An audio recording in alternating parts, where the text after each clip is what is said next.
L'existence sociale des hommes détermine leur pensée. Cette citation du président Mao, tirée de « D'où viennent les idées justes », exprime bien le fond du problème de l'historiographie bourgeoise lorsque l'on arrive à l'analyse des expériences socialistes du XXe siècle. La bourgeoisie, incrustée dans le milieu universitaire et dans tous les grands bastions intellectuels de la société, tels de la crasse sur un plancher, infuse sa perception du monde et crée ainsi des mythes. Ces mythes sont bien utiles pour la bourgeoisie, qui peut salir en toute impunité le communisme en le mettant au même niveau que le fascisme. Ainsi, il n'est pas rare, quand on s'intéresse au communisme, de devoir faire face à un argument préconçu et récurrent. Le communisme aurait fait 100 millions de morts. Aujourd'hui, malgré le fait que ce chiffre est constamment revu à la baisse, cette idée subsiste et continue à occuper une grande place dans l'imaginaire collectif, depuis longtemps empoisonné par la propagande bourgeoise. Ce nombre, 100 millions, ce nombre dont il est difficile d'imaginer réellement toute la portée tant il est énorme, est brandi par les anticommunistes de tout poil, de droite comme de gauche. La plupart des révisionnistes du PCF, traîtres au mouvement ouvrier, contribuent eux aussi à cette falsification de l'histoire, et il n'est pas rare de voir certains de ces cadres se tordre d'excuses comme des larves. Mais d'où vient ce nombre, parfois augmenté au petit bonheur par les pires réactionnaires? Celui-ci vient en premier lieu du Livre noir du communisme, projet dirigé par l'historien Stéphane Courtois.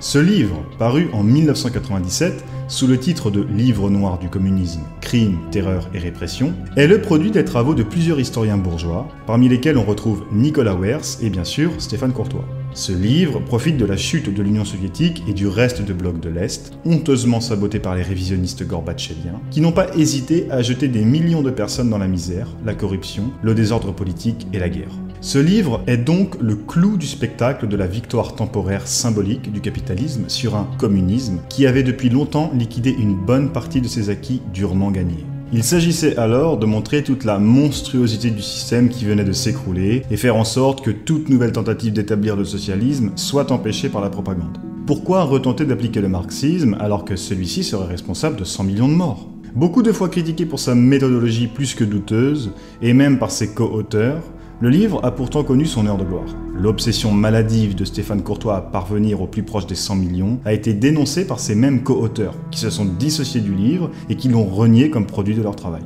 La tendance de Courtois à l'exagération est connue. On peut par exemple parler de sa comptabilité. Pour Courtois, qui sera suivi dans cette démarche par Frank Dikötter, dans son traitement de la famine du Grand Bond en avant, compter le déficit de natalité comme faisant partie du nombre de morts est pertinent. Ainsi, on se retrouve avec des chiffres absurdes, gonflés avec des personnes qui ne sont même pas nées. Pourtant, c'est un fait admis que la famine est souvent accompagnée d'une chute des naissances par rapport à des périodes d'abondance. Pour Courtois, les famines des pays socialistes sont si maléfiques qu'elles tuent des gens qui n'existent même pas. On ajoute aussi pour gonfler le nombre n'importe quelle mort attribuable hypothétiquement au régime, même lorsque celles-ci n'ont rien à voir. On ajoute même la mort de soldats nazis pendant la Seconde Guerre mondiale, ou même des gens morts de froid. Tous les coups sont permis.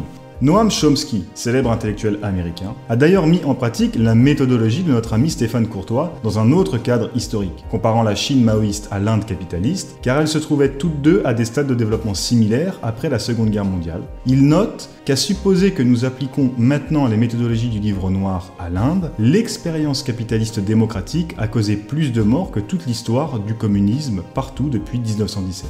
Plus de 100 millions de morts en 1979 et des dizaines de millions de plus depuis rien qu'en Inde. Le taux de mortalité moyenne en Inde était près de 24,6 pour 1000 pendant la même période, 1955-60, là où en Chine, il a atteint le même montant maximum. Inutile de dire que personne ne parle de famine dans ces pays en voie de développement comme l'Inde. Au cours du XXe siècle, il y aurait ainsi plus d'une période historique qui aurait connu des morts de la famine selon leurs propres normes. Ce serait le cas de l'Europe qui a non seulement vu une augmentation de la mortalité, mais aussi une baisse de la natalité pendant les pénuries de temps de guerre, particulièrement difficiles. Le niveau le plus élevé du taux de mortalité en Chine en 1960, de 25,43 pour 1000, était alors inférieur au taux de mortalité moyen normal de 18 pays en voie de développement en 1959-60. On retrouve ici un des projets du livre. Placer les expériences socialistes du siècle dernier sur le même terrain que le fascisme, en tête le nazisme. Cette fausse équivalence, qui a fait des ravages dans l'historiographie et dans l'imaginaire collectif, est un héritage de la propagande de la guerre froide.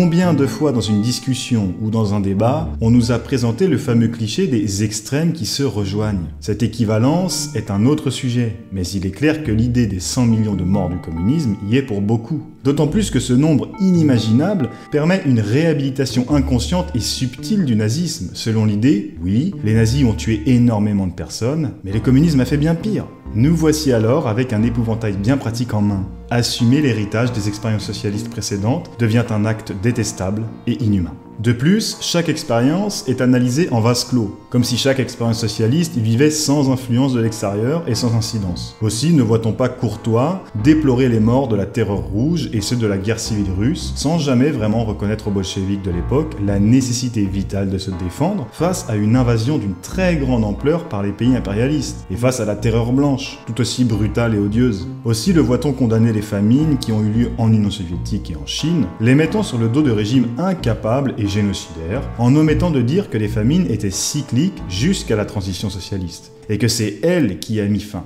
La démarche historique de Courtois est détestable, en plus d'être complètement erronée jusque dans sa méthodologie. Pourtant, la problématique des 100 millions amène à une autre question.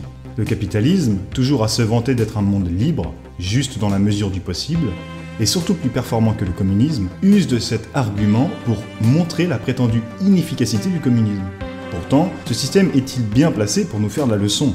En effet, quand on se penche un peu sur le capitalisme, à son échelle mondiale et historique, le bilan n'est guère reluisant. Le capitalisme, et plus tard l'impérialisme, a encore plus de sang sur les mains que n'a pu en avoir le communisme, même dans son bilan fait par les pires réactionnaires. Les États-Unis, par exemple, sont responsables de millions de morts dans leur guerre impérialiste, comme par exemple lors de la guerre du Vietnam. Pour défendre ses intérêts, les États-Unis n'ont pas rechigné à noyer de bombes des pays entiers, comme le Laos, pays le plus bombardé par les États-Unis, ou encore la Yougoslavie et l'Irak, à placer des dictateurs meurtriers, la liste est très longue, de Suharto et ses politiques génocidaires au gouvernement sri-lankais contre les Tamouls, et bien d'autres crimes dont le total de morts est cauchemardesque.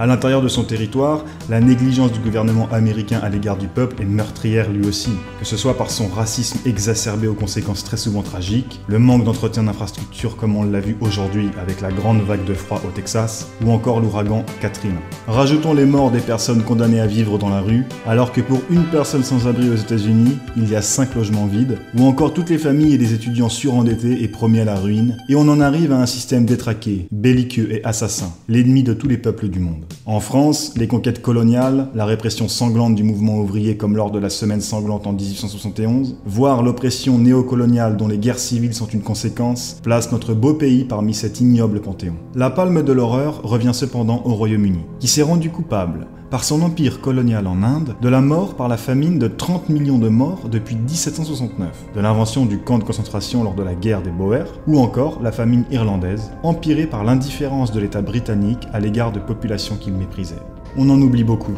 Aujourd'hui, dans un système qui prétend être le plus efficace et le plus juste jamais créé par l'homme, 8 millions de personnes meurent de soif, 7 millions de faim, 3 millions de maladies curables, 500 000 de malaria, et ce, chaque année dans le monde. Ainsi, sous le capitalisme, nous sommes confrontés aux chiffres effrayants de plus de 18 millions de morts par an. Ce qui fait qu'en 5 ans, le capitalisme rattrape à lui tout seul les pires estimations de Stéphane Courtois sur le communisme.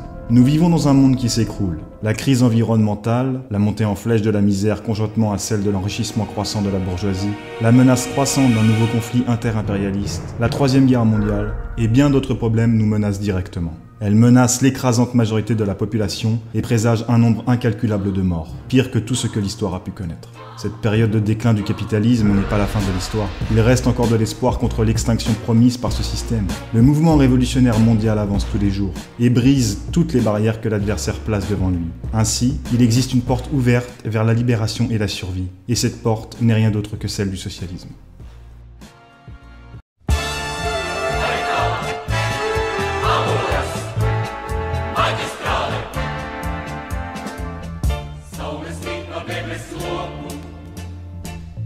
Miał na sajdę siodiem